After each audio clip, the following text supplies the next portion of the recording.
Iran disebut akan segera menyerang Israel dalam kurun waktu 4 hari ke depan. Israel pun langsung panik dan siaga tinggi menghadapi serangan Teheran. Dikutip dari Hindustan Times, pasukan pertahanan Israel atau IDF mendapat informasi terbaru. Adapun informasi itu mengancam pertahanan Israel dalam beberapa hari ke depan. Bahkan IDF dalam siaga tinggi menyusul serangan yang terjadi beberapa hari sebelumnya. Hal itu dilakukan dengan Israel menguji sirine roket di 2 kota wilayah utara Meona dan Ben Ami. Pengujian sirine itu sebagai persiapan menghadapi serangan rudal musuh.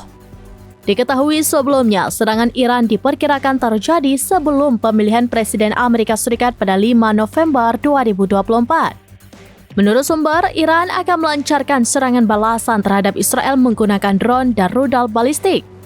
Bahkan drone dan rudal yang akan digunakan diperkirakan dalam jumlah yang besar.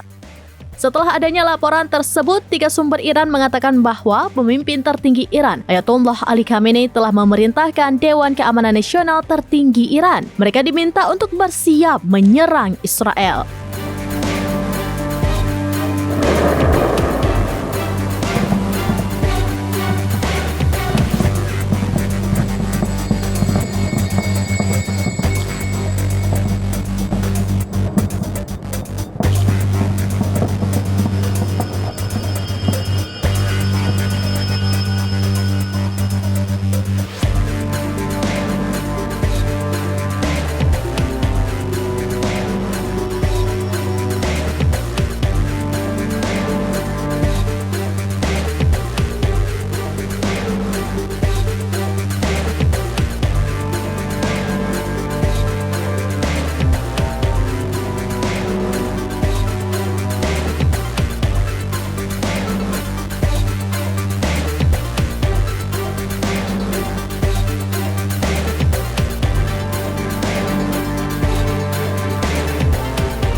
Download Tribun X sekarang, menghadirkan lokal menjadi Indonesia.